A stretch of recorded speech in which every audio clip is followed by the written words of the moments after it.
Hoy vamos a terminar lo que es la parte de sistemas combinacionales en dispositivos de mediana escala de integración. Nos faltaba ver solamente 3 elementos y vamos a ver cómo se representan esos los componentes de mediana escala de integración en VHDL.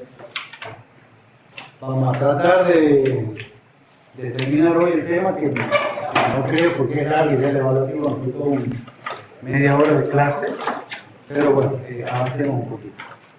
Los objetivos que nos vamos a poner para la clase de hoy va a ser definir los comparadores binarios y especificaciones, presentar formas comerciales de lo que son los comparadores binarios que hay en el mercado.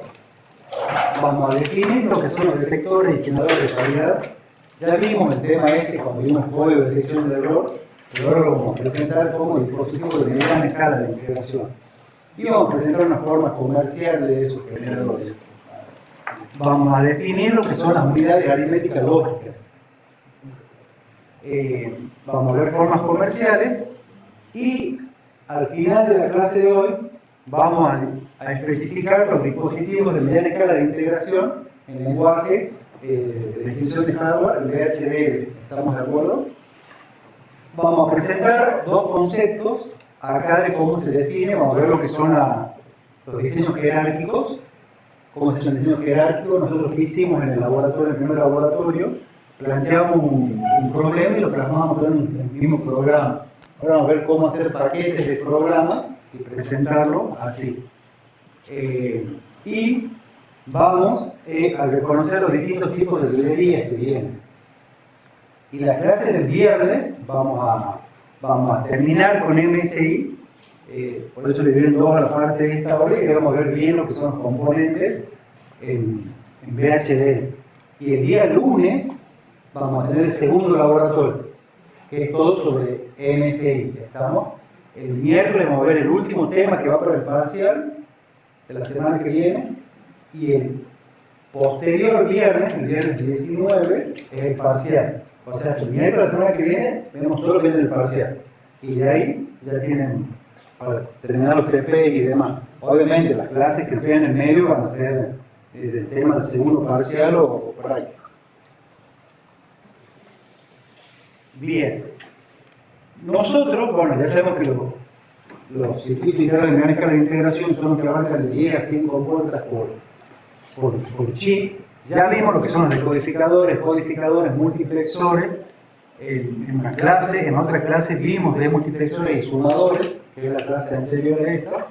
Y hoy nos vamos a centrar en lo que son los comparadores binarios, los detectores y generadores de paridad y las unidades aritméticas lógicas, como primera parte de la materia. Bueno, básicamente un comparador, hicimos un ejercicio de esto en el TP, que es un dispositivo de mediana escala de integración que compara dos cantidades binarias. Ingresa una palabra A, una palabra B, y a la salida nos da la comparación. Si A es mayor que B, si la palabra que ingresa por A es igual a la palabra que ingresa por B, o si la palabra que ingresa por A es menor que la palabra que ingresa por B. Ahora bien, el comparador más elemental es el de un bit. Y vamos a hacer un poquito el mismo análisis que hicimos para sumadores. ¿Se acuerdan que empezamos lo que era un sumador, un medio sumador, que sumábamos dos palabras y solo tenía cable de salida, no cable de entrada? Hicimos una tabla de verdad, planteamos la función de salida y con esa función ya nos empezamos a explayar al sumador completo y sumador de n bit. El comparador lleva el mismo análisis, básicamente.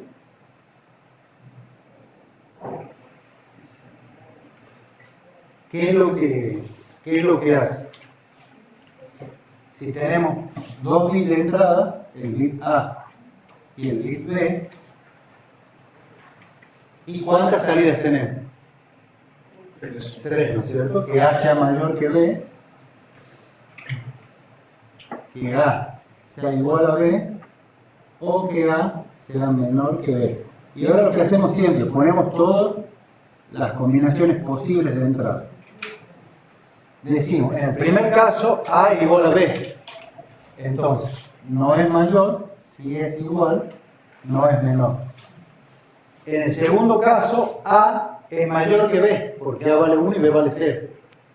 Entonces, en este caso, A es mayor que B, no es igual, no es menor. En este caso, A es menor que B. Y en este caso, son iguales. ¿Lo ven? Bien. Visto su funcionamiento, el comparador, ¿qué es lo que hacíamos? Encontramos las expresiones algebraicas. Entonces decimos, para que A sea mayor que B, ¿qué se tiene que dar? A, B negado. ¿No es cierto? Cada vez que yo tenga A, B negado, voy a decir que A es mayor que B. A igual a B, ¿qué sería? Bien, ¿y eso aquí es igual? Bien, A negado, B negado, o AB, y esto es igual a X NOR B, que es equivalente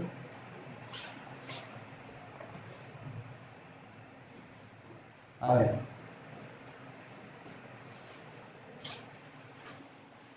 Y el último caso, A menor que B, que esto es esto, B negado A. B, A negado B. A negado B. ¿Estamos de acuerdo? Entonces, para tener un comparador de un bit, básicamente, ¿qué es lo que vamos a tener?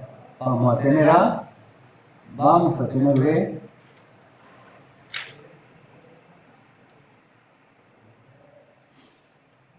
la salida A mayor que B es AB negado, es A. B negado, A igual a B, hace una bola exclusiva, una X NOR, entre A y B,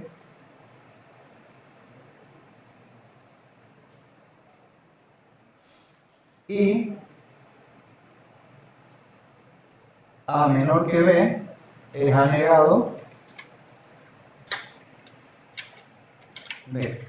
¿Se entiende, no es cierto? Entonces con ello sé que cuando A y B cada salida va a valer 1, cuando se cumple esa condición.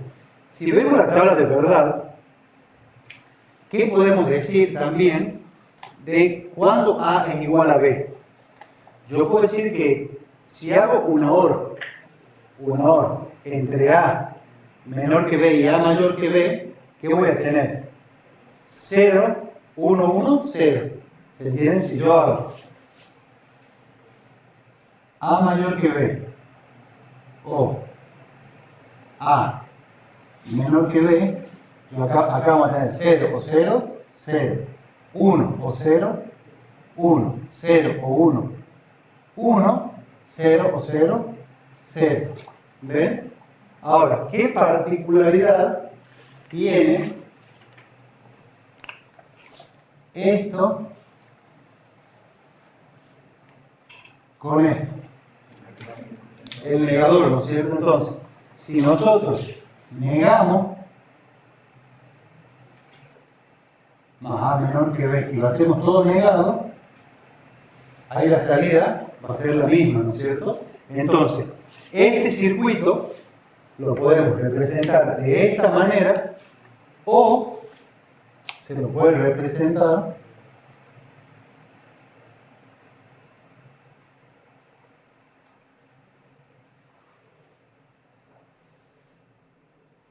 como A negado B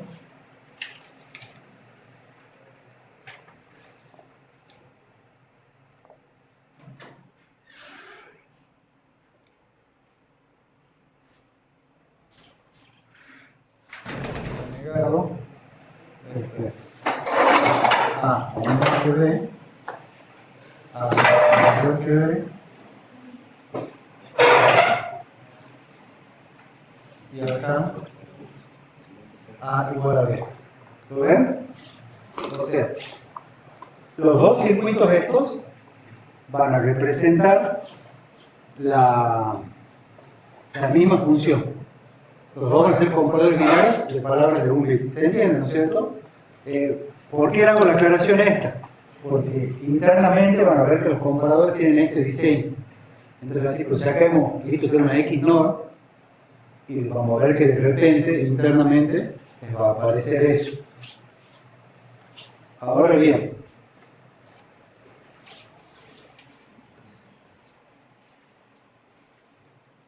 volvamos a la presentación.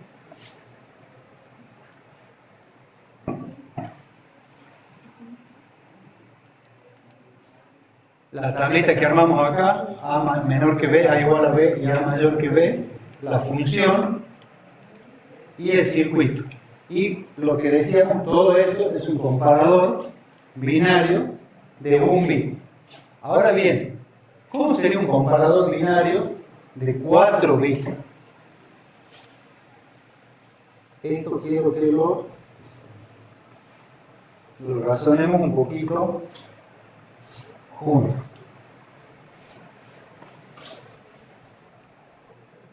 Pero antes de verlo en binario, lo vamos a ver en decimal. Así seguimos un poquito el razonamiento.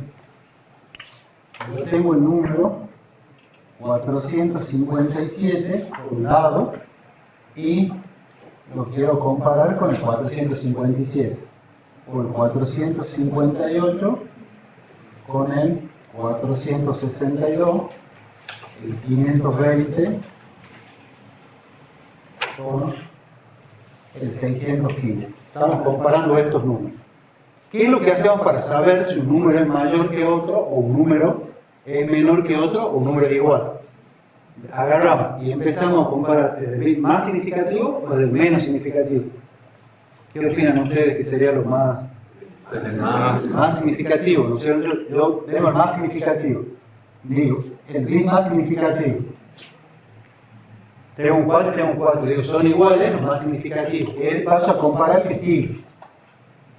Digo, son iguales. Y le comparo el que sigue y digo, son iguales. Entonces digo, este número es igual a este número. Ahora vamos allá abajo. El más significativo, digo, son iguales. Vamos a comparar el que le sigue. Y acá, este número es mayor que este. O este menor que este. Ya no me hace falta seguir comparando. Entonces yo ya puedo garantizar que el número de la izquierda es menor que el número de la derecha. ¿Lo ven? ¿Y qué es lo que pasa en este caso? Empiezo la comparación y ya digo que el número de la izquierda es menor. O sea, con el bit más significativo, ya que cambie, ya podemos garantizar cuál es mayor y cuál es menor. El binario pasa lo mismo. Nada más que en vez de tener 10 representaciones distintas, tenemos solo 2, el 0 y el 1. Pero, básicamente es eso. Entonces, ¿cómo sería un comparador binario de dos palabras de 2 bits cada uno? Tenemos por un lado A3, A2, A1 y A0.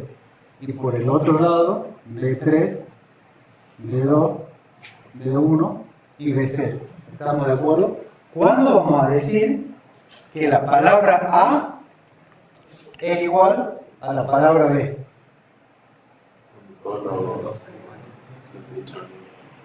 Bien, yo digo, es igual si B3 es igual a A3 y B2 es igual a 2 y B1 es igual a 1 y B0 es igual a 0. Estamos yo garantizando que todos son iguales, pero siempre de izquierda a derecha. Ahora bien, esto es A igual a B. ¿Cuándo vamos a decir que A es menor que B? 3 es mayor a 3. Cuando sí, A3 es menor que B3. O. A2 menor que 2. Y. O. O me están quedando. O. No, y. Es un poquito. Es mucho. Si A3 es menor. No, o si A3 y B3 son iguales. O también. 3 igual a B3 y. Bien. Si A3 es igual a B3 y A2 es menor que B2. ¿Se entiende? Yo no podía poner la igualdad o esto directamente, Puede pasar. pero a vos te importa siempre lo más significativo. O sea, este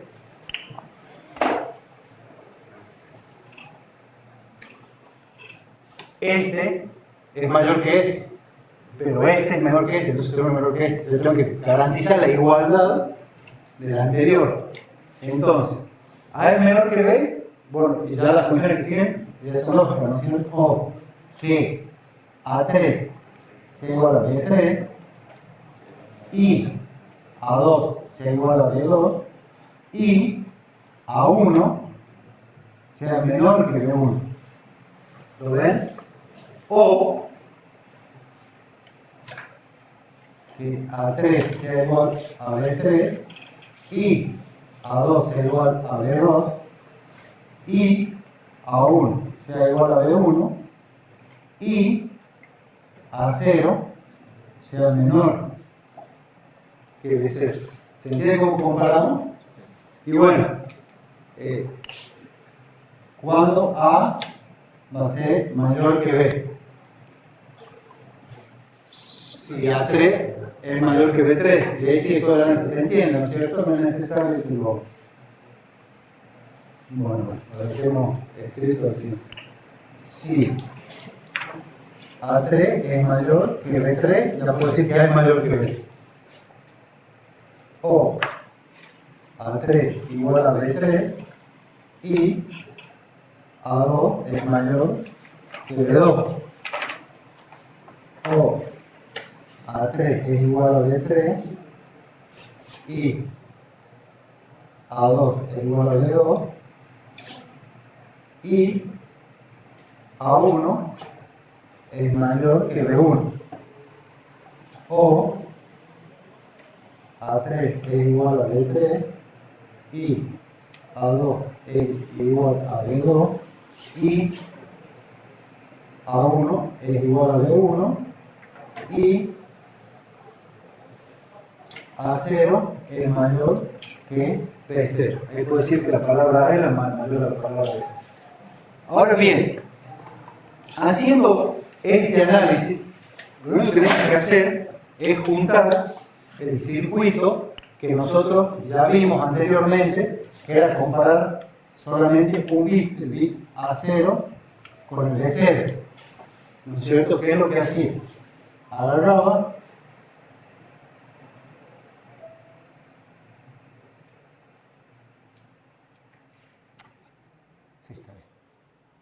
ponía un negador acá, ponía un negador acá, yo acá digo que A es mayor que B, acá digo que A es menor que B, acá ponía una X no y decimos que A igual a B. Entonces vamos a tener comparador de un bit para todos, para A0, para A1, para B0 y para B1. O sea, A0 con B0, A1 con B1, A2 con B2 y A3 con B3. Y lo que tenemos que hacer es, a cada salida, conectarla en compuertas AND o compuertas OR.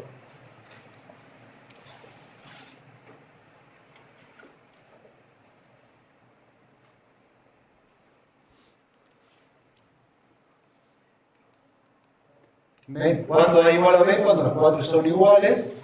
Después cuando se va cumpliendo esas condiciones que son las que vimos en el pizarrón, y ahí tendríamos un comparador binario de dos palabras de 4 bits cada uno. Y este es el circuito que les decía. Tenemos para A3 y B3, para A2 y B2, para A1 y B1, para A0 y B0, y estas son las compuertas I que vemos acá, y estas son las compuertas OR que vemos acá. La más fácil de ver es esta, cuando A igual a B, cuando A3 es igual a B3, y A2 igual a B2, y A1 igual a B1, y A0 es igual a B0. ¿Lo ven? Este es de abajo. Entonces, ¿qué es lo que entra? La salida, si nosotros vemos acá, cada línea, que hacemos el análisis, la superior A es menor que B, la que entra sin negar es la que va a estar mayor. ¿Se entiende? Acá B entra sin negar y acá A entra negado, entonces A es menor que B, acá lo mismo. Y ahí va poniendo las condiciones. Cuando A es mayor que B, cuando A es menor que B, cuando A3 es menor que B3 es mayor. ¿Ven? Por eso esa línea entra ahí. O cuando son iguales y A2 es menor que B2. Y van a todas las condiciones. Bien. Al igual que los otros circuitos de mecánica de integración, podemos ampliarlo. Si queremos comparar en vez de dos palabras de 4 bits y queremos tener palabras de 8 bits a comparar, por ejemplo, ¿qué es lo que hacemos? Usamos las entradas para colocar en cascada. Comercialmente, el comparador de magnitud es el 7485. Estamos en circuito integrado eso. ¿Qué es lo que tiene? Además de las entradas A0, A1, A2, A3, B0, B1, B2, B3, tiene como entradas que A sea mayor que B, que A. Está bien, estas son entradas. Le dice A mayor que B, A menor que B y A igual a B. Y como salidas, tiene A mayor que B, A igual a B y A menor que B. ¿Ven? Tenemos entradas y salidas para contar en cascada. Si nosotros queremos conectar en cascada, ¿cómo conectaríamos las entradas estas? Al comparador menos significativo, ¿se entiende? Nosotros queremos comparar palabras que sean B7, B6, B5, B4, B3, B2, B1, B0 con A7, A6, A5 hasta A0. Entonces, ¿qué es lo que usamos? Vamos a conectar dos comparadores de palabras de 2 bits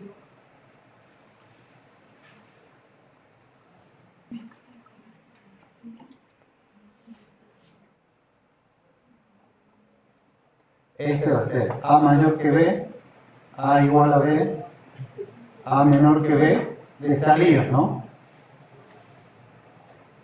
Y acá vamos a tener las entradas de este, que sea A mayor que B de entrada, A igual a B de entrada, A menor que B de entrada. Y acá vamos a tener el A mayor que B, el A igual a B y el A menor que B de salida. ¿Qué ponemos acá? ¿Cómo conectamos esto? ¿Se entiende? ¿Cómo conectamos esto? Nos conectamos derecho, ¿no es cierto? Yo digo, si es mayor lo pongo para allá, si es igual lo pongo para allá. Y acá, el A igual a B, el A mayor que B y el A menor que B. No puedo tener entrada al aire, a ver si se deben conectar. Yo que tengo que garantizar en el comparador más significativo.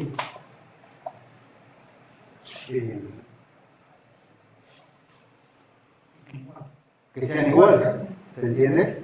No puedo decir ya viene siendo mayor, porque si ya es mayor va a ser siempre mayor.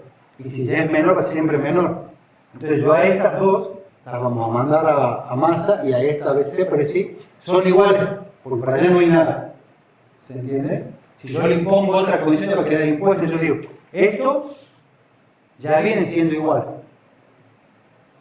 En realidad, de acá para acá. Entonces, si hubiera un B8 de ahí, decir, ya vienen siendo igual. Ahora empezar a compararme de acá. ¿Se entiende?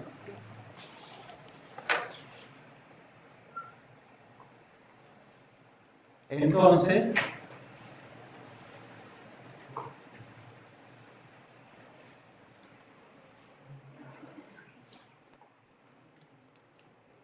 ¿Ven? Le decimos, A ya es mayor que B, no. ¿Es menor que B? No. Es igual, hacia allá. Y acá tenemos A0, A1, A2, A3, y ahí va comparando. Y tenemos un comparador de palabras, de dos palabras de 8 bits. ¿Se entiende, no es cierto? Bien. El comparador de la izquierda ve los menos significativos y el de la derecha los bits más significativos. ¿Se entiende? El comparador es medianamente simple, ¿no es cierto? Solo compara en magnitud, es un comparador de magnitud. Bien. El otro componente que tenemos que ver el día de hoy es el generador y detector de errores. Nosotros ya vimos, cuando vimos código detector de errores, lo que es la paridad. ¿Se acuerdan que decíamos que yo cuando transmitía agregaba un bit a transmitir, que era el bit de paridad? ¿Y qué es lo que hacía? Yo tenía un arreglo entre transmisor y receptor. Y yo le decía, el transmisor dice que mandaba una cantidad impar de unos. Mandaba y el receptor que decía, lo contaba. Y decía, sí, son impar, está ok la transmisión, son par, no está ok. Siempre esta se da cuando hay dos componentes que interactúan, dos elementos, transmisión y receptor. Yo mando información, ya sea de manera alámbrica o inalámbrica, y en el medio hay que ver qué pasa. Entonces, cuando se transfieren datos digitales de un punto a otro dentro de un sistema digital, se pueden producir errores, obviamente. Estos errores, recordemos que eran los errores, que era la diferencia entre el valor real y el valor medido, ¿no es cierto? En este caso, el error va a ser la diferencia entre el valor transmitido y el valor recibido. Pues yo le mando un 1 y recibo un 0, y hay un error, porque no se coinciden los valores. Entonces se manifiesta mediante cambios indeseados en los bits que conforman la información codificada. Es decir, un 1 puede cambiar a un 0 o un 0 puede cambiar a un 1. Ahora, debido al mal funcionamiento de los componentes, ruido eléctrico, atenuaciones, lo que sea, yo tengo que garantizar que el medio de comunicación sea lo suficientemente limpio, ya sabemos eso también. Entonces se emplea el método de paridad de detección de errores en el que se añade un bit de paridad a un grupo de bits de información para conseguir que el número total de 1 sea par o impar. Entonces, el bit a transmitir, ya sabemos, es de B0 a B sub n menos 1, que es el dato a transmitir. ¿Qué es lo que hace el transmisor? A ese dato le agrega el bit de paridad. ¿Con qué lo agrega? Con el generador de paridad. Entonces, ¿nosotros qué transmitimos? La información de B0 a B sub n menos 1 más el bit que generamos. El receptor, ¿qué va a recibir? Recibe todo el tramo, todo el paquete, para recibir de 0 a B sub n menos 1 más el bit de paridad. O sea, al transmisor le ingresan n bits y al receptor le ingresan n más 1 bit, que es más bit de paridad. ¿Qué es lo que hace el receptor? Cuenta la cantidad de unos. No puede determinar cuál es el bit que trae el error. ¿Se acuerdan, no es cierto? O sea, va a decir, recibe una cantidad par o impar.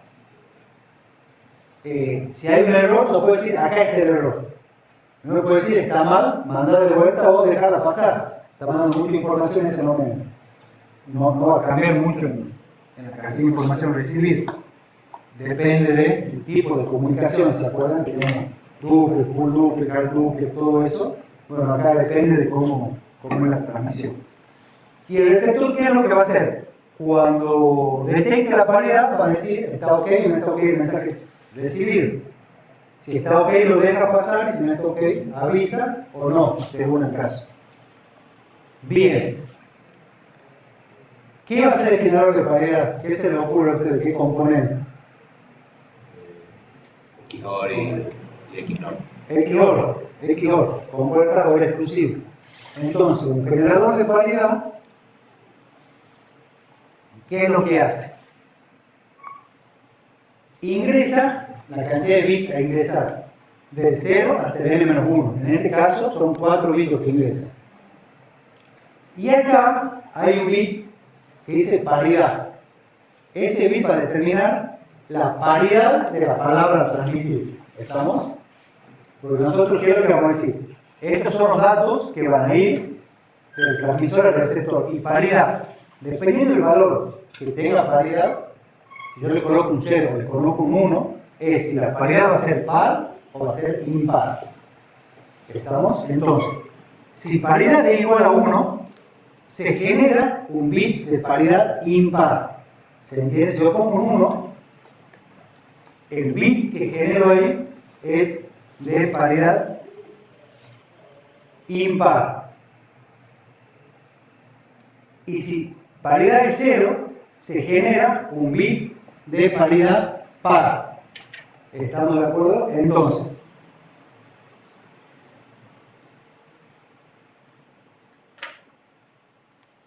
¿lo entienden? ¿Por qué si uno es impar? ¿Por qué si uno es impar? Tenemos entre todas, entre B0, B1, B2 y B3, más el bit de paridad son impares, la cantidad de 1, entonces la salida va a depender justamente de la cantidad de... Bien, va por ahí, va por ahí, va por ahí. Miren, si nosotros entre B0, B1, B2 y B3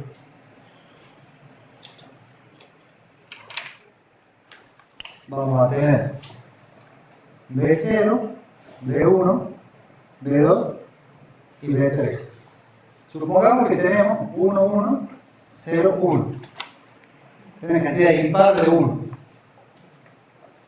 ¿Qué valor vamos a tener acá? Un 1. Si nosotros le ponemos un 1 acá, que es este caso, 1, hora exclusiva 1, 0. Porque ya viene con una cantidad impar. Entonces, el bit de paridad, si P igual a 1, el bit de paridad, la salida P es 0. ¿Ven? Ahora, si nosotros tenemos 1, 1, 0, 0, bit de paridad 1, ¿cuánto va a ser P? 1. Entonces, paridad es igual a 1. Entonces, ¿qué es lo que estoy haciendo al poner el 1 acá? El generador lo que hace es me la mantiene la paridad. Entonces, si ya viene la cantidad de impar, la va a ser 0, porque 1 o 1 me va a dar 0. Y si no, si acá venía 0, porque es decir una cantidad par de 1, 0, 1 va a ser el 1, y esto me va a dar la generación de paridad. Es el mismo análisis que se hace si paridad es igual a 0. Nada más que si es 0, esto ya se invierte, ¿no es cierto? Entonces ya me va a generar un 1. Cuando sea una cantidad impar y me la va a parificar, porque si es una cantidad impar de 1, acá vamos a tener un 1. Si yo me impongo al 0, 1 hora exclusiva a 0 va a ser 1. Entonces ahí me la parifica la palabra. ¿Está dado? Pues nos mueve un poquito. ¿Estamos? Recordemos que lo que hace el transmisor es recibe la palabra transmitir y genera un bit de paridad. Esta paridad, nosotros lo que tenemos acceso en este circuito es a determinar si va a ser par o impar. ¿Estamos? Por eso está. Este valor lo ponemos nosotros, es una constante que la fijamos antes. Esa no se mueve ya. Entonces lo queremos paridad par, le ponemos un 0 ahí, paridad impar, le ponemos un 1. Eso no es variable, es una constante. Las que varían son los bits de información. Ahora bien,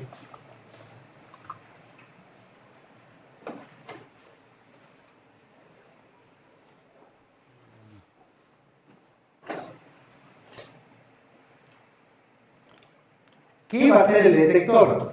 El detector es un dibujo similar. Es un dibujo similar. Pero, ¿qué recibe? Los 4 bits de datos más el bit de paridad. Ahora, estos 5 bits para el receptor ya sí pasan a ser variables, ¿no? Porque es la información que yo transmito de un extremo al otro. Entonces yo ya acá, nosotros transmitimos el P más B0, B1, B2, B3. Acá paridad constante. Acá no. Acá los 5 ya son variables que me llegan. ¿Y qué es lo que hace el receptor? Dependiendo del tipo de paridad que nosotros tengamos, el acuerdo previo que hayamos realizado, es la información que nos da el OK. ¿Estamos? Sí. Decimos que es una paridad par cuando venga una cantidad par de unos, acá vamos a tener 0. ¿Entienden? Porque son por exclusiva. Entonces, cuando una cantidad par de 1, acá va a ser 0. Entonces, la paridad par, el 0 quiere decir que no hay error en la transmisión. Si acá hay una cantidad impar de 1 y acá sale un 1, quiere decir que hay error en la comunicación. ¿Por qué? Porque yo sé que tiene que haber una cantidad par. Si viene una cantidad impar, la hora de exclusión me da un 1, entonces hay un error en la comunicación y con eso es como tratamos los datos. Ahora bien, vamos a ver el acuerdo de la paridad impar. En la impar va a ser al revés, obviamente.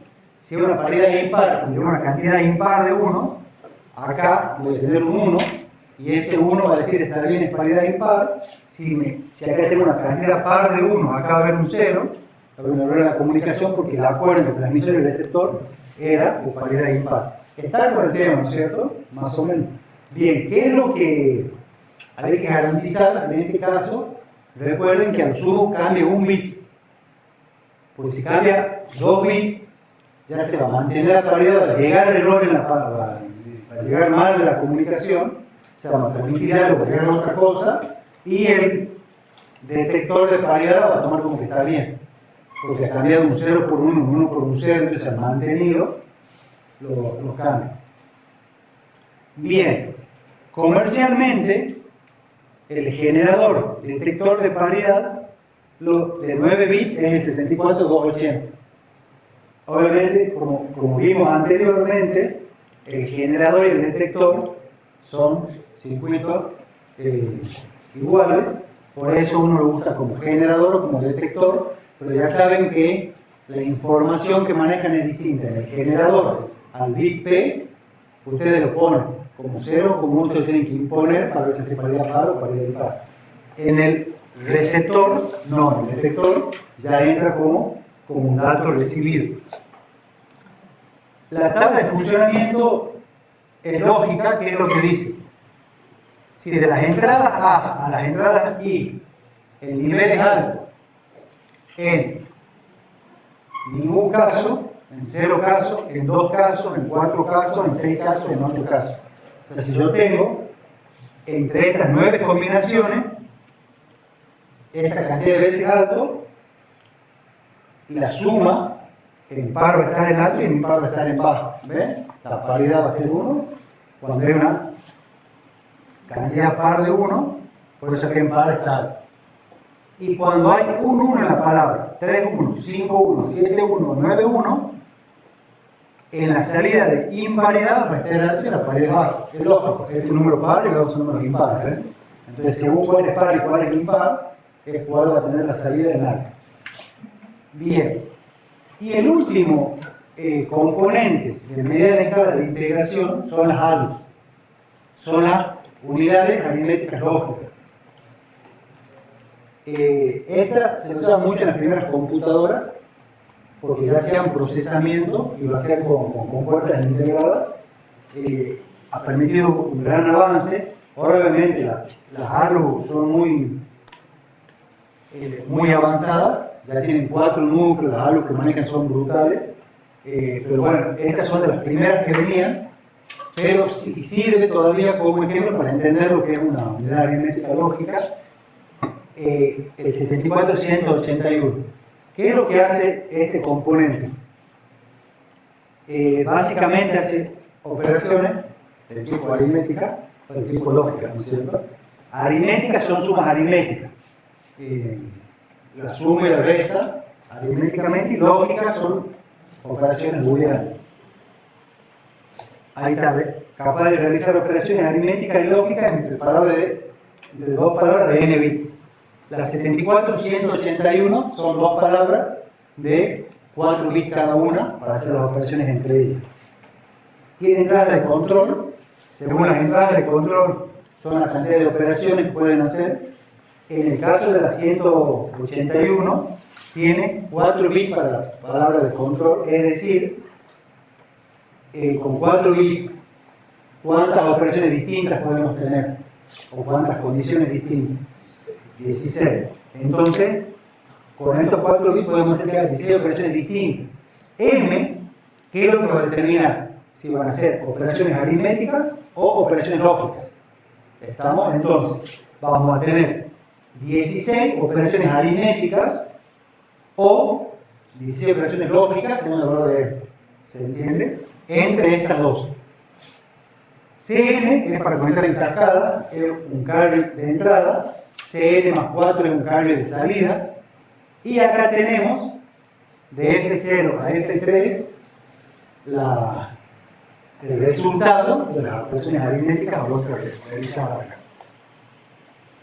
¿Ve? El tipo de operación realizada entre ambas palabras elegido mediante la entrada de control de la ALU, que son estas. Bueno, las ALU de mediana escala de integración utilizan palabras de 4 bits con 3, 4 o 5 entradas de control. La 181 tiene integradas 75 compuertas, que esas 75 compuertas nos permiten hacer todas las operaciones internas. Por eso acuérdense que BMS iba de 10 a 100 compuertas por integral. Ahora bien, esta tabla de funcionamiento, ¿qué es lo que dice? Solo acá estamos viendo las entradas de selección. Estamos de S0 a S3. Dice, si M es igual a un 1, acuérdense que es lo que me permitía elegir entre las operaciones aritméticas o lógicas. O si M es igual a un 0.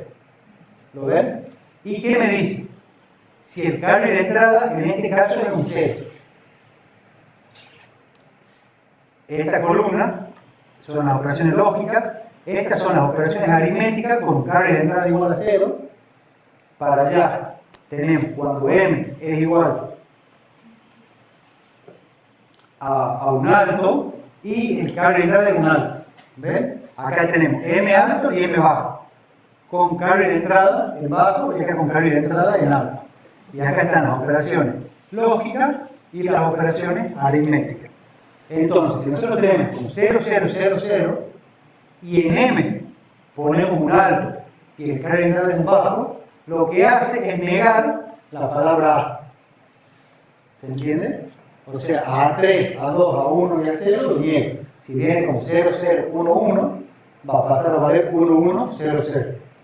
O, si en ese 0 tenemos un alto, lo que hace es una NAND entre A y B. ¿Se entiende? Entonces ahí van haciendo todas las operaciones lógicas de las palabras de 4 bits entre A y B. A-1 es una operación aritmética, que es A-1. A la palabra A le resta 1 de manera aritmética. ¿Estamos de acuerdo? A por B menos 1. ¿Qué es lo que hace?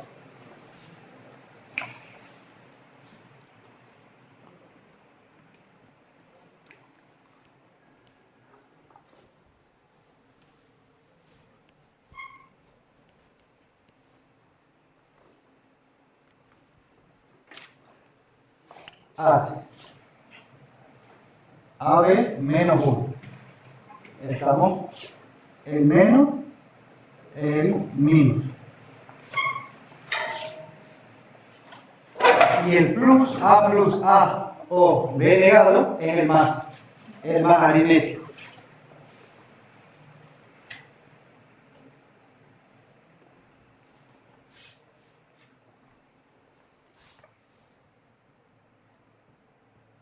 Entonces, esto es una suma aritmética.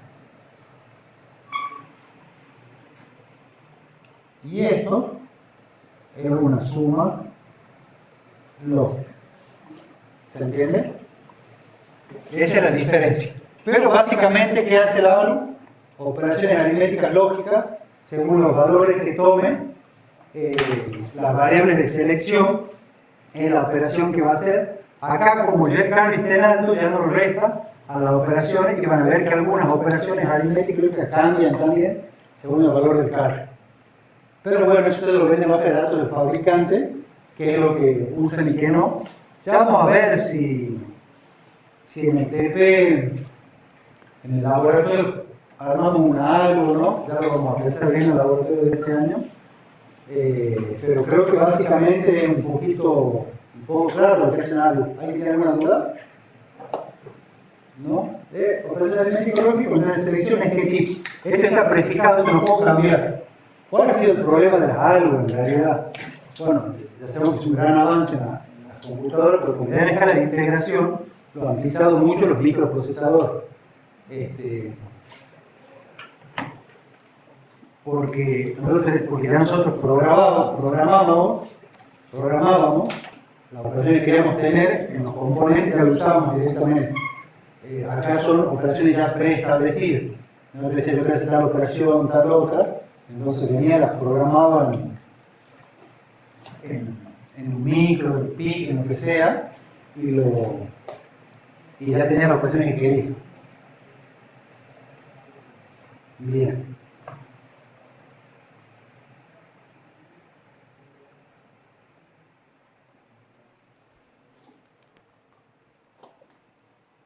Acá culminaría todos los componentes de mediana escala de integración. Ahí daríamos el cierre. Lo que viene ahora es cómo representamos los componentes de mediana escala de integración en el lenguaje de descripción de hardware, en HDL. ¿Estamos? ¿Estamos? ¿Están en tema de esto o otro? No. Tienen dudas para que lo digan en general. Ya saben, este va a ser el tema del laboratorio que viene ahora. Bien. Como decíamos en la presentación de la clase, nosotros, ¿qué hacíamos al hacer el laboratorio 1? Agarramos un problema, lo desarrollamos entero en la arquitectura del programa y lo hacíamos funcionar. Cuando son problemas chicos, está bueno hacerlo así porque es medio rápido y dinámico. Pero eso cuando son problemas grandes y complejos, está bueno dividir ese problema complejo en muchos problemitas pequeñitos. Y después, en un solo programa, llamar esos problemitas pequeñitos. Entonces, ¿qué es lo que hacemos? Hacemos un modulito y nos garantizamos que anda. Después hacemos otro modulito, nos garantizamos que anda. Entonces, todas las pequeñas partes de ese problema, al final las unimos y vemos que anda. Entonces, es un diseño jerárquico. Tenemos un top, un programa superior, que es el que maneja todos los otros problemitas más chicos. Entonces, ya el cuerpo del programa, vamos a ver que es un programa que capaz que tiene 10 líneas al zoom, en vez de tener 150. Pero esas 10 líneas llaman a otro programa para hacer funciones específicas. Por eso, supongamos que nosotros queremos tener un generador de paridad impar de 9 entradas. Entonces, vamos a tener 9 entradas y una salida. A ese problema lo podemos resolver tranquilamente dentro de una arquitectura. ¿Se acuerdan del lenguaje de HDL? Nosotros lo vimos hace poquito. Se divide en dos partes. Bueno, en tres. Tenemos la librería, la entidad y la arquitectura. En la entidad, ¿qué es lo que hacíamos? ¿Cuál era la entidad? Los puertos. O sea, veíamos del componente hacia afuera. O sea, cuántas entradas y salidas externas va a tener para vincularme con el mundo. Y en la arquitectura era cómo yo vinculaba esos puertos para que haga lo que yo quiero. ¿Se entiende? Entonces, obviamente, en la entidad general tenemos que seguir vinculando todas las entradas y salidas. Porque tenemos que saber qué entradas y salidas tienen los componentitos que yo quiera llamar. ¿Entiendes? Esos componentes tengo que decir, tener estas entradas y estas salidas, yo tengo que conocer. Y todo eso lo maneja por uso de librerías. Que hay librerías que ya han usado ustedes, como la STDLogic, que usaba la 64.org, cuando quieran usar STDLogic. Ustedes no usan variables STDLogic, y usan tipo bit nomás en el primer laboratorio, no hace falta que pongan la librería. Ustedes podrían no haber puesto la librería empezar con la entidad y son estas mis entradas, pero solo pueden declarar con tipo bits. ¿Entienden? Que puede ser entrada, salida, bidireccionales, pero solo bits, no stdlogic. Stdlogic tiene 9 valores posibles, porque aparte le pone alta impedancia, un alto débil, un bajo, alto, tiene otras combinaciones que el bit no. Pero para el primer laboratorio, con el tipo bit era más que suficiente, eran bits lo que manejábamos. Bueno, entonces, ¿en qué consiste el diseño jerárquico? Es una técnica de diseño que consiste en dividir un circuito digital complejo en piezas menores, llamadas bloques o componentes. ¿Estamos? Entonces, a un sistema complejo lo dividimos en muchos problemas chiquitos que se llaman componentes o bloques. A su vez, los componentes se interconectan para formar el circuito digital. Es lógico, si yo tengo un componente, lo tengo que conectar a mi nuevo diseño para vincularlo. Y los componentes a su vez pueden ir dividiéndose en bloques más pequeños según la necesidad. Y cada componente se aloja en una librería. ¿Estamos? Ya vamos a ver lo que son las librerías y los tipos de librerías que tenemos. Básicamente, el diseño jerárquico ¿qué hace?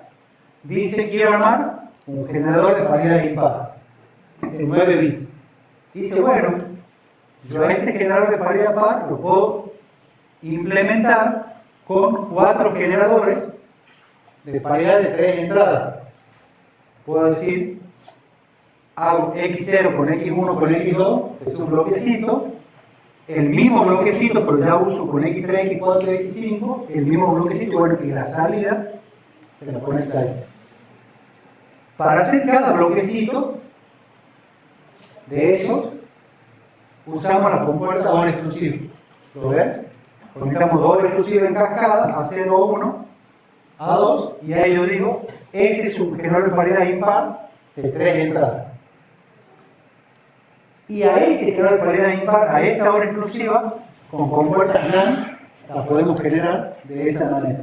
¿Se entiende? Entonces, ¿qué sería un diseño jerárquico acá? Venimos y diseñamos eso en un programa. Agarramos, abrimos los cuartos, los declaramos, lo compilamos, lo simulamos, vemos que anda todo bien y ya tenemos un modulito y lo generamos como componente. Eso lo vamos a ver cómo hacemos la clase de día. Una vez que tenemos este componente, armamos este componente. Y a ese componente, obviamente, tenemos que vincular esta entrada y esa salida a este componente. ¿Estamos? Este componente, ¿cuántas entradas tiene? 2 y una salida. Para armar este componente con este, ¿cuántas veces lo tengo que llamar? 2 veces, porque este es una doble exclusiva. Lo voy a llamar una vez para este componente y lo voy a llamar una vez para este componente. ¿Se entiende? Ahora, para generar este componente, ¿cuántas veces tengo que llamarlo a este? 4. ¿Se entiende? Yo este ya lo tengo generado, lo voy a llamar 1, 2, 3, 4 veces. Y por último, ya que en mi top level, en posición más jerárquica, que me lo integra esto. Entonces yo divido un problema complejo en muchos problemitas. Entonces, si nosotros queremos ir ampliando esto, ¿qué es lo que hacemos? En vez de llamarlo acá, queremos que en lugar de ser de 9, sea de 12 o de 18, por decir un número más redondo, porque queremos los generadores acá sin navegar constante. ¿Qué es lo que hacemos? Lo llamo más veces al componente ya generado. Y ya directamente cuando lo integro acá ya se integra. ¿Qué es lo que tenemos que cambiar? La entidad. Porque la entidad sí va a pasar a tener más puertos. ¿Se entiende? ¿Se entiende lo que manejo por lo que es un jerárquico? Entonces, básicamente un diseño jerárquico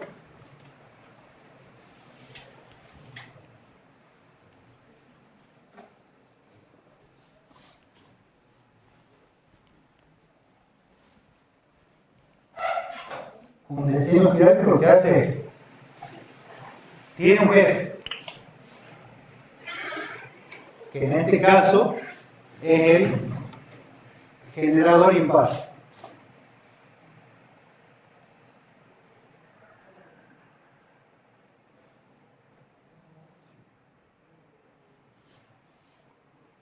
Este generador de paridad impar, ¿qué es lo que hace? Integra los 4 bloquecitos, ¿no es cierto? Integra 4 bloquecitos de generador de paridad de 3 bits. Entonces este viene, acá viene 1, acá viene 2. La estructura jerárquica ya la vieron en programación ustedes, creo, ya lo vienen trabajando. Ahora, cada bloquecito de eso integra los generadores de paridad impar, ¿no es cierto?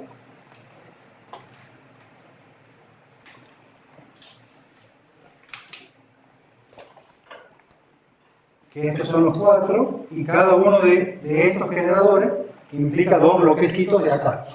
Entonces, esto me genera 2 bloques, 2 bloques.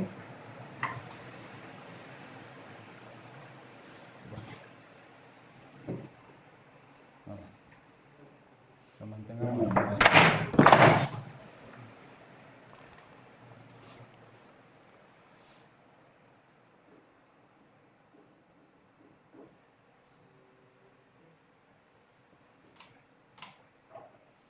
Ahí está. ¿Estos qué son? Las NAND, las XOR con NAND, esta ya viene a ser la XOR de 3 entradas. ¿Ya estamos? Entonces, básicamente, eso sería un diseño jerárquico. Entonces, yo creo un componente, para hacer este componente lo instancio 2 veces a este, para este 2 veces a este, para este 2 veces a este, y así vamos subiendo el nivel de manera jerárquica.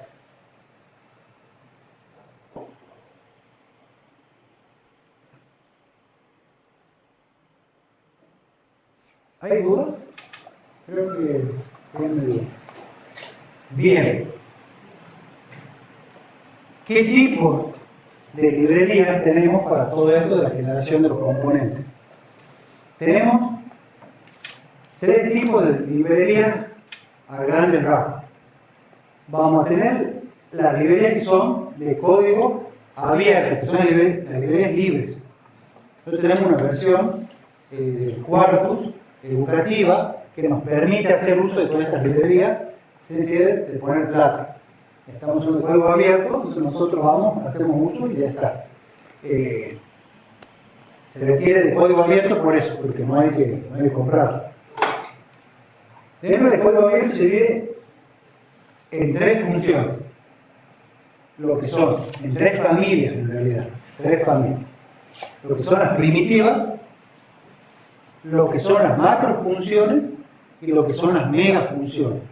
Esto a veces el nombre es medio complicado, pero no importa. Lo que interesa acá es que sepamos a grandes rasgos que integra cada familia, porque según la que queramos usar es la librería que vamos a necesitar. Si vamos a usar las primitivas, las macrofunciones o las megafunciones. Las primitivas son familias que básicamente de básica de la integración, las compuertas A, las OR exclusivas, todas esas están dentro de las primitivas. Las macrofunciones son los de la serie 74, o sea, son componentes específicos que vienen comercialmente. Y las megafunciones son ya familias que la diferencia es que ya no son fijas. Yo ya parametrizo cuántas entradas y salidas quiero. ¿Se entiende? Estas ya vienen comercialmente de 4 entradas, 6 entradas, 8 entradas, lo que sea. Las mega no. Las mega puede haber una AND que sea mega función, pero yo digo, quiero que sea de 50 entradas, por ejemplo. Yo parametrizo el ancho. Además de las libres, tenemos las que son de valor agregado. Las que son de valor agregado se dividen en 2 familias, las Megacore y la AMPP. Las dos son pagas. Las dos estas son pagas y se las descarga de la página de Altera.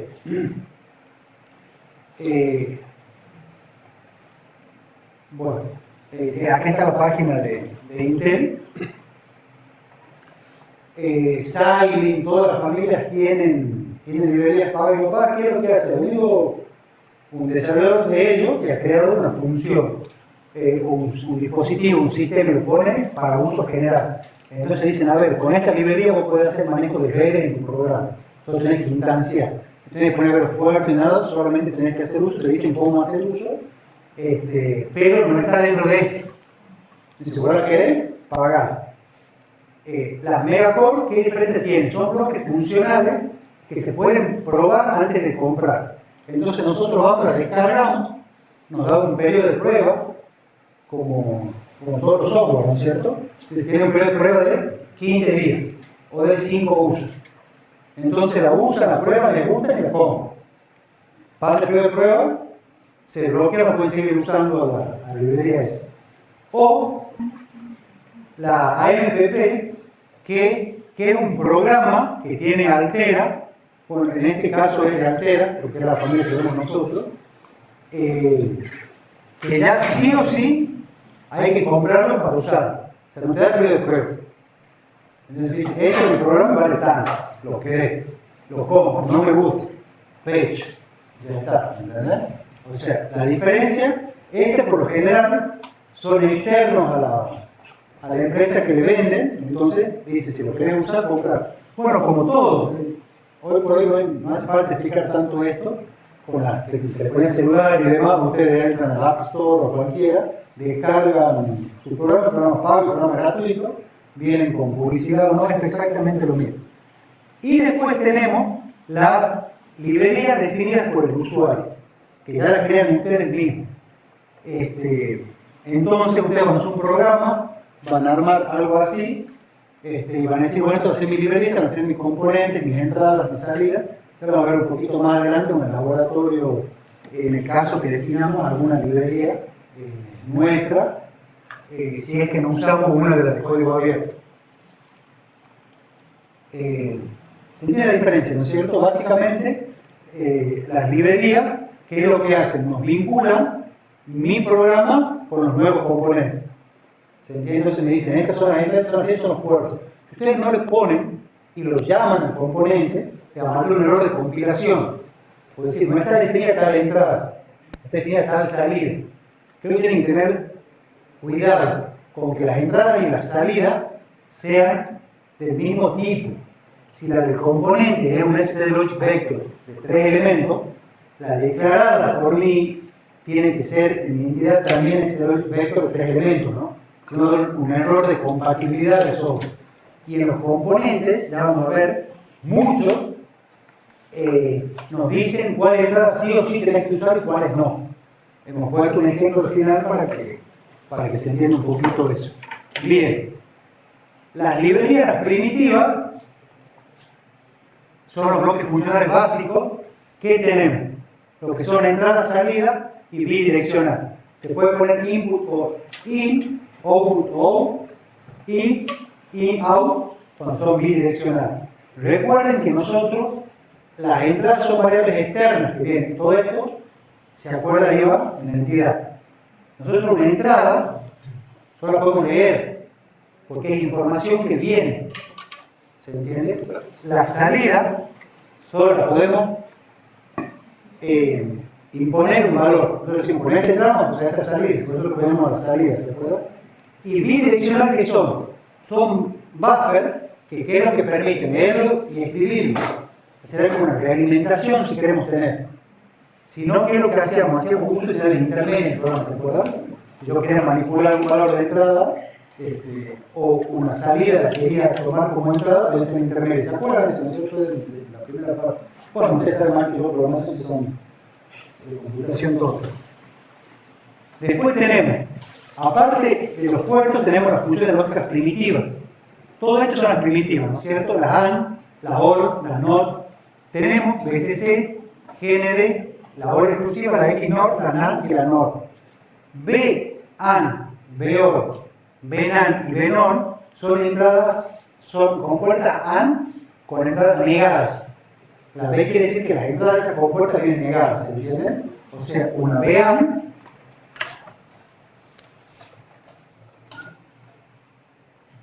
es equivalente a eso, ¿se entiende? Por eso es la B, son entradas en base. Las VOR lo mismo para las OR, las VNAND lo mismo, las VNOR. ¿Qué es lo que tienen las primitivas? Que están definidas por una cantidad finita de entradas. Nosotros, ¿qué es lo que hacíamos cuando hacíamos las primitivas? Ustedes en el primer TP decía A and B. No decía A es un vector y B es un vector, hacemos la AND. ¿Se entiende? Entonces, esto está definido, este finito, no son las primitivas, son las funciones base. Toda esta parte es lo que estamos viendo en la materia. Ya sabemos que son las salidas, las funciones primitivas las vimos a todas, las funciones básicas de integración y las compuertas tri-state ya lo vimos. ¿Se acuerdan que mandamos un estado de alta impedancia? Esto es lo que vamos a ver la segunda parte de la materia, que ya son elementos de memoria, que son los flip-flops. Los flip-flops D, los flip-flops D con habilitador, los flip-flops JK con habilitador, los latch. Esto lo vamos a ver, los flip-flops T, los LS, ese lo veremos después del parcial. O sea, la segunda parte para los que lleguen. Pero de todo esto ya saben ustedes qué son. Pero bueno, esto, como digo, flip-flop y latch, quizá les genere una duda. Flip-flop es sub y baja. El sub y baja de los parques de diversiones es eso. Bien, está claro que son las primitivas. ¿Qué son las macrofunciones? Son bloques funcionales de la serie 74. ¿Estamos? Nosotros tenemos el 740001, el 74181, todos son series 74, que son componentes que vienen comercialmente, pero ya vienen integradas con puertas ahí.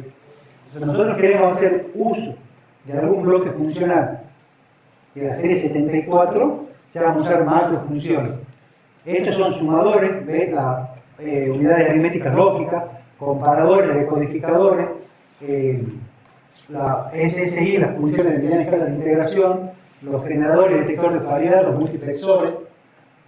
Hay algunos que todavía no vimos, acá los contadores no vimos, los registros de desplazamiento no vimos, las unidades de almacenamiento no vimos todavía, ya lo vamos a ver. Los que están en negrita y en mayúscula son los componentes que ya vimos, pero todo eso está integrado en lo que son un poquito las macrofunciones. Para usar las macrofunciones, obviamente tenemos que agregar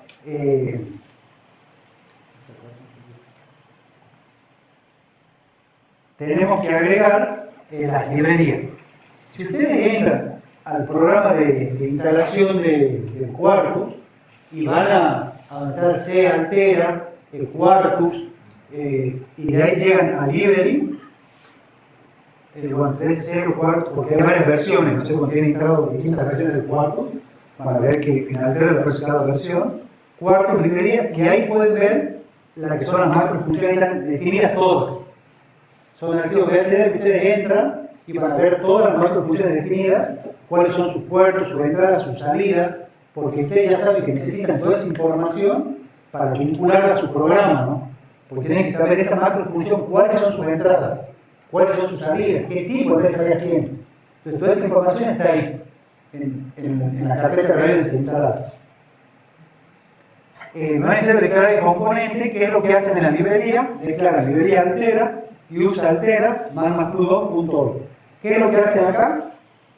Que se usen todos los componentes que están dentro de esa librería. Y lo usan directamente, si no, tienen que ponerse a declarar componente por componente, que a veces es más tiempo, tienen que ir a buscarlo, usarlo, pierden tiempo. Pero bueno, si queremos hacer uso de alguna macrofunción, lo que hacemos es declarar esa librería y de ahí armamos el programa. Si no, le va a marcar error. Porque ¿qué es lo que hace esa librería? ¿Qué es lo que hace esa parte del programa? Me lo trae al componente, sabe dónde buscarlo. Si yo quiero usar este componente, yo voy a usar un registro de desplazamiento o una AL.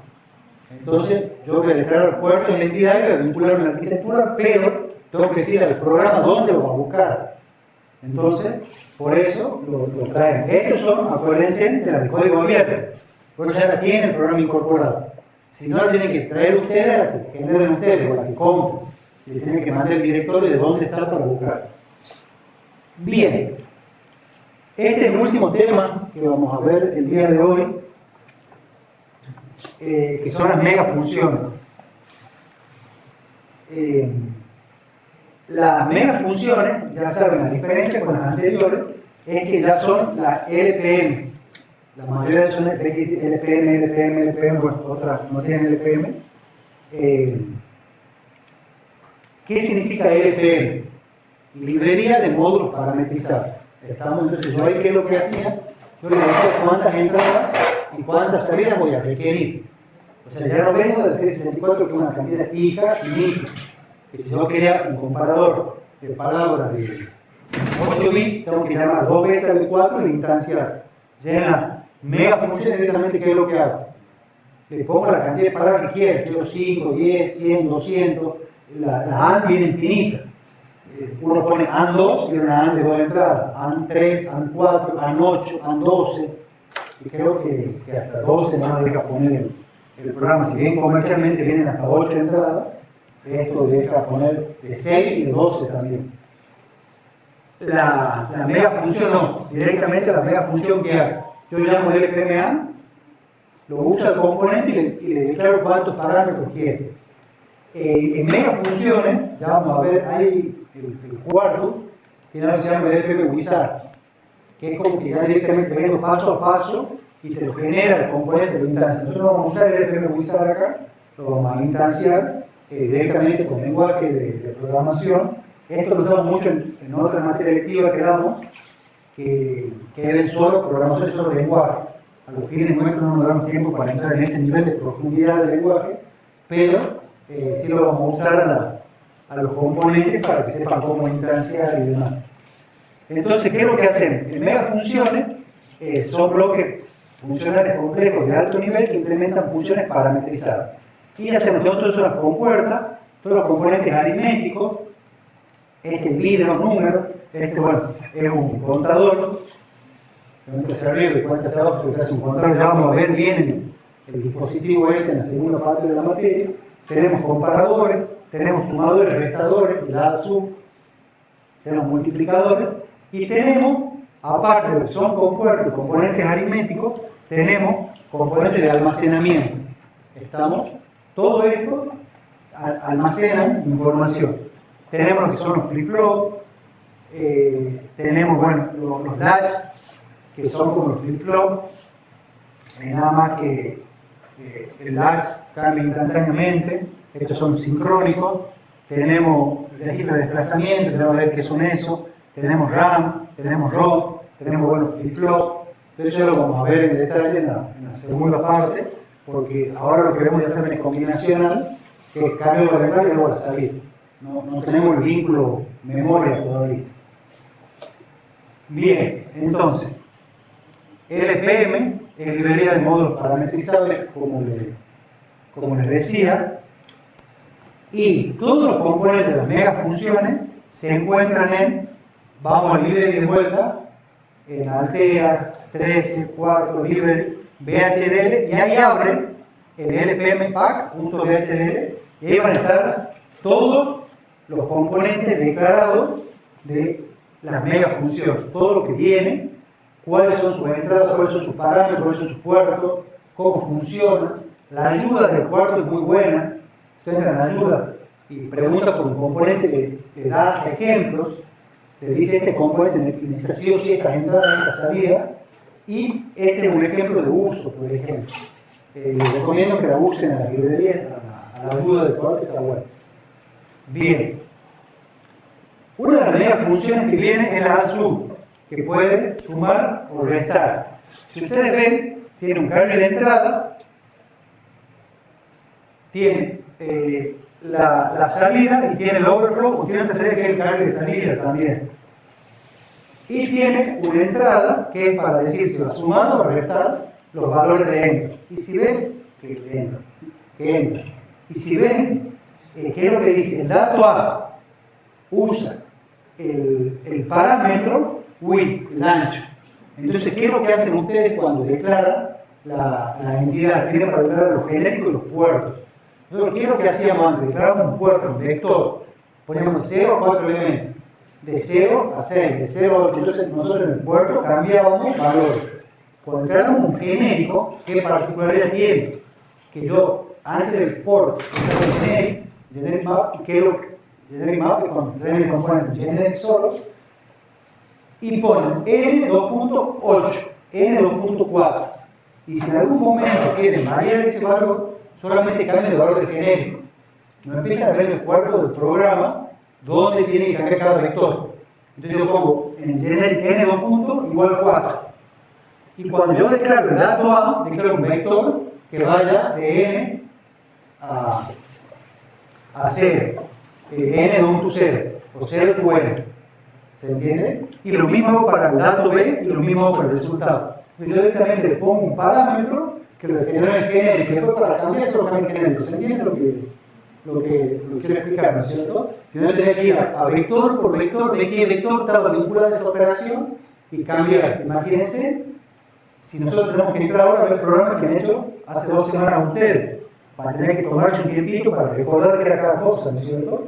Imagínense en un mes, en 2 meses, en 2 años.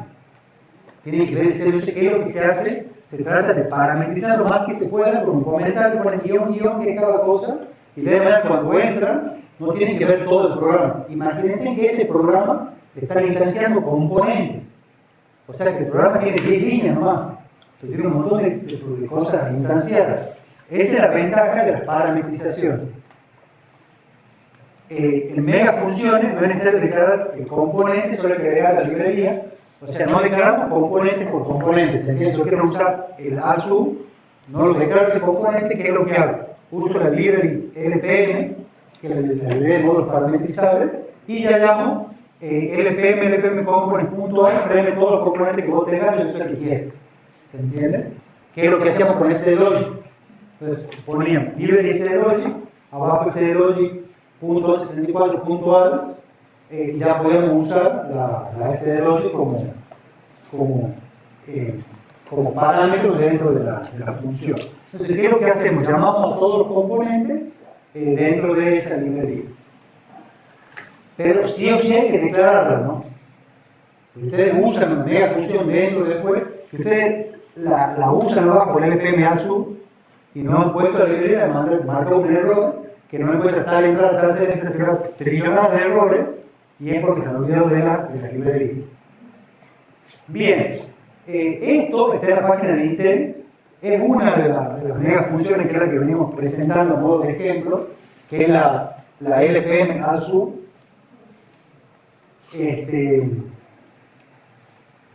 Si ustedes ven, acá, ¿qué nos dice? LPM al sur, los puertos de entrada. ¿Ves? Entonces me dicen, puertos de entrada son estos. El carry de entrada, el dato A, el dato B, que sí o sí tienen que ir.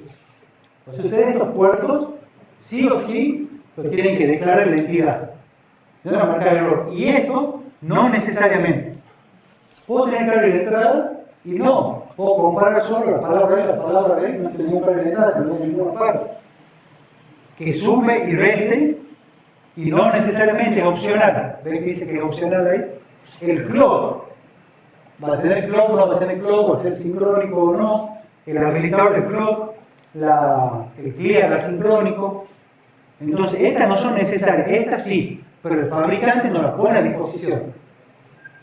Pero obviamente estoy sumando, restando, necesito qué palabra sumar y restar. Por eso me dice, esto es obligatorio. ¿O querés sumar? ¿Qué vas a sumar con qué? Si no, no me llamé. Y la otra son bloques adicionales.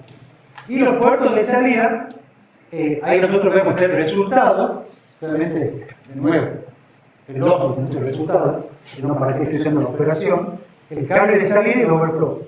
No son necesarios, salvo que lo requiera. Obviamente, si sumo el dato A más el dato B y somos todos uno más todos uno, sí o sí va a tener un desbordamiento, porque el resultado dato A y dato B son del mismo ancho. ¿Se entiende? Todas estas van de width menos 1 a 0, o sea, del ancho hasta 0. Entonces, si yo subo dos palabras del mismo ancho, me puede generar un desbordamiento, y en base a eso es si las uso o no a esas salidas.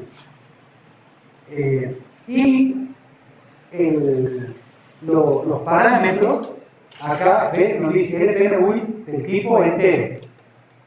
Es fundamental que cuando declaren LPMI width le pongan que es un entero. No le va a dar error en la compilación también. No pueden poner que es un stlogic, porque cuando quieran comparar van a tener problemas. Por eso es fundamental que nosotros veamos cómo se comporta ese componente antes de llamarlo, para que no haya error en el tipo. ¿Ven? Se especifica con el dato A, con el dato B y con el resultado, con los puertos del dato A y del dato B.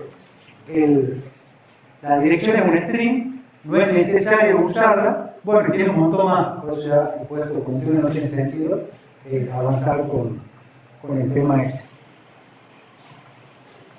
Bueno, y si mal no recuerdo, ahí está.